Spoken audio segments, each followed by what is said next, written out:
Welcome back to the Canadian Muslim Youth Project Digital Stories. My name's Abdul, and I'm the host of today's interview. I've been working with the Canadian Muslim Youth Project to bring to you Canadian Muslim youth voices directly from the source to share with you what their experience is like being a Canadian Muslim. Today we have with us Fawaz. Fawaz is the president of the Muslim Student Affiliation at the Mount Royal University. He has been an avid youth worker who has been running workshops and events for youth across Calgary. He also has a passion for spoken word poetry and often expresses his Muslim youth identity through his work. Let's see what Fawaz's take is on what it means to be Canadian Muslim youth. Thank you for coming on today, Fawaz. Glad to be here. Being the Mount Royal University, Muslim Student Association president, what are some of the challenges that you see face, Canadian Muslim university students? So for me, that curve of just learning how to, communicate properly with, other Canadians, other people in this culture, right, without, struggling with it, that was like a big thing for me. But generally speaking, as in the MSA, there's a lot of different factors. But the most common one that, comes up is meeting like-minded people, right? So there's a lot of people who are international students who, it's the first time in Canada, they're in university, they want to connect with people, but, they just don't know how to, go about doing that, right? Because they come from a different culture, they come from different values and beliefs, right? In the sense that when you come here, not necessarily the values change, but the way they're implemented are a lot different. Right. So here, for example, we do like a lot of dawah initiatives. We do like a lot of activities for the Muslim youth, right? Specifically called Muslim youth activities and whatnot. But for them, when they're coming in, right? For them, this is something that's strange, right? Because they're coming from either like a Muslim background or a culturally, like their cultural background. And when they come in and they're coming in for like the first activity of the MSA or youth activity, they're like, this is like something that we would never do like back home, but we're doing it here. So it's just that process of like fitting in, right? In terms of the context of being a Muslim, a Canadian Muslim, right? And mashing that together with their own identities, their own beliefs, and their own experiences.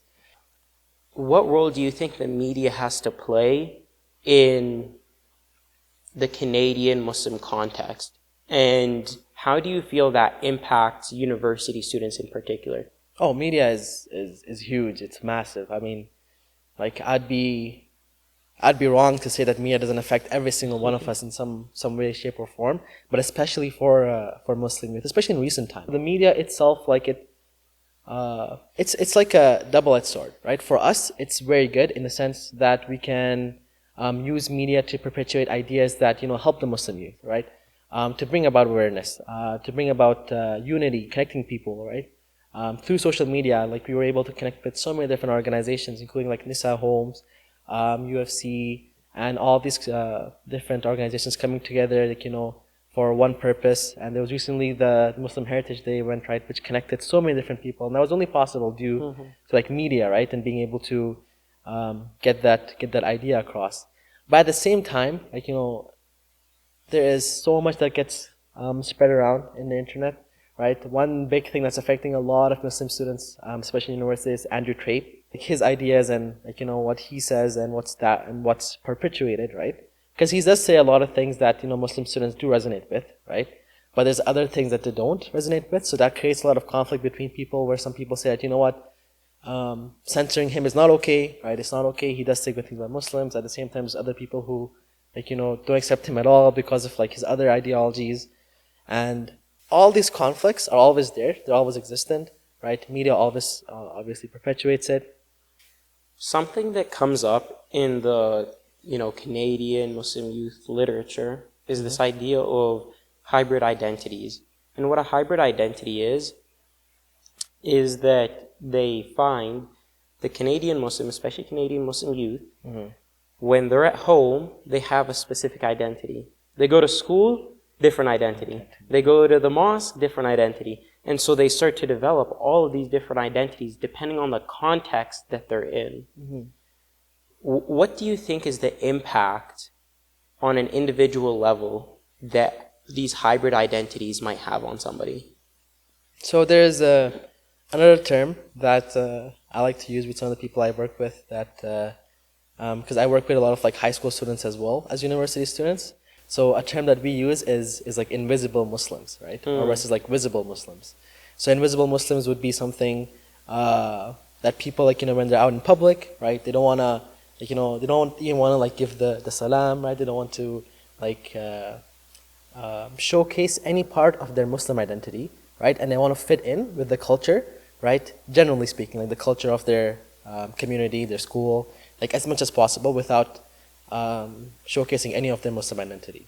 Visible Muslims would be someone who would be the opposite, right? Who are, like, practicing, even in an environment where perhaps that's not the most widespread, right? Praying.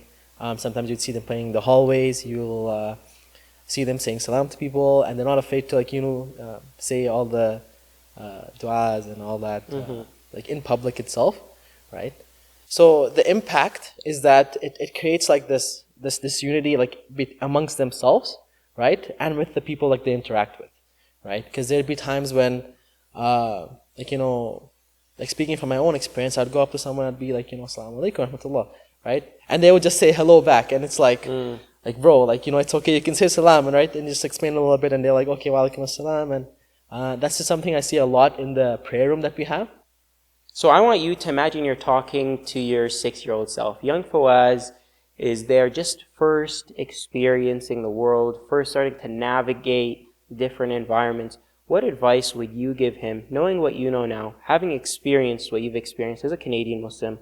What advice would you tell him? What would you say to him if you could speak to him now?